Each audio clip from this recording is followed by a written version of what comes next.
हिमाचल के एक छोटे से जंगल में कालू कौवा अपनी माँ सुंदरी कौवी के साथ रहता था। कुछ दिनों पहले उसकी शादी शहर की एक चिड़िया टुनटुनी से होती है। शादी से पहले टुनटुनी चिड़िया ने अपने पति और ससुराल को लेकर कई सपने देखे थे, पर ससुराल आते ही टुनटुनी चिड़िया के सारे सपने बिखर गए। शादी के अगले ही दिन टुनटुनी चिड़िया की सास उसके पास आती है। बहू, आज तुम्हारी पहली रसोई है, जा जाकर किचन में कुछ मीठा बना ले, तब तक मैं और कालू तैयार होकर आते हैं। टुनटुनी चिड़िया किचन में जाती है।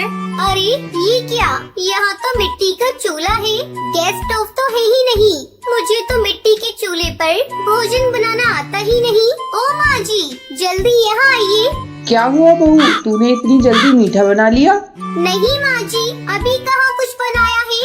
तो फिर चिल्ला क्यों रही हो? वो माँ जी, यहाँ गैस का चूल्हा तो है ही नहीं, मिट्टी का चूल्हा है। तो क्या हुआ बहू, हमारे घर इसी चूल्हे पर भोजन बनता है, तू इसे जला और जल्दी से कुछ मीठा बना ले। लेकिन माँ जी, मुझसे इस मिट्टी के चूल्हे पर कुछ भी नहीं बनने वाला। ऐसा करिए, आप एक गैस का चूल्हा खरीद कर मंगवा दीजिए, फिर मैं उस पर रसगुल्ले बना दूंगी। देखो बहू, ये गांव है, यहाँ सभी के घरों में मिट्टी के चूल्हे पर ही भोजन बनता है। अब मैं तेरे लिए नियम तो नहीं बदल सकती। किसी तरह टुनटुनी चिड़िया मिट्टी के चूल्हे पर रसगुल्ले बनाती है।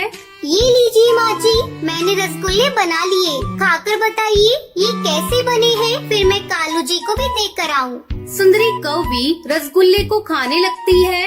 बहू, रसगुल्ले तो बहुत ही स्वादिष्ट बने हैं, लेकिन तूने पहली बार मिट्टी के चूल्हे पर बनाया है ना, इसलिए तुझे परेशानी हुई है।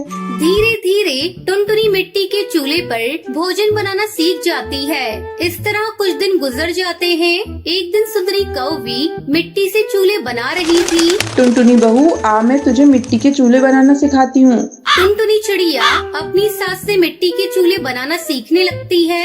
माँ जी, आप तो मिट्टी के बहुत सुंदर चूल्हे बनाती है। आपको पता है, हमारे शहर में मिट्टी के चूल्हे बेचने दूर दूर गांव से पक्षी आते हैं। कुछ ही दिनों में त्योहारों का मौसम शुरू होने वाला है और घर घर में से मिट्टी के चूल्हे पर प्रसाद बनाकर पक्षी अपनी अपनी देवता को चढ़ाते हैं। मैं सोच रही हूँ माँ जी, क्यों न इस बार हम लोग भी मिट्टी का चूल्हा बनाकर शहर के जंगल में बेचें। वैसे भी पूरा दिन हम घर में खाली बैठे रहते हैं।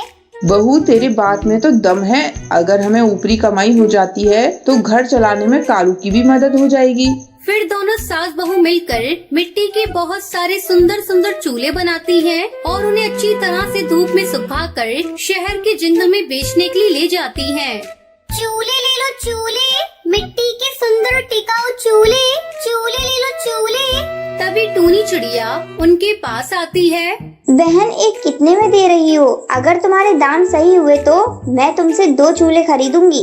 वैसे यहाँ सभी पक्षी 100 रुपए में चूल्हा बेच रहे हैं, लेकिन मैं आपको 100 रुपए में 2 चूल्हे दे दूंगी। ठीक है, मुझे 2 चूल्हे दे दो। इस तरह टुनटुनी चिड़िया और सुंदरी कौवी के बनाए हुए मिट्टी के चूल्हे कुछ ही घंटों में सारे बिक जाते हैं।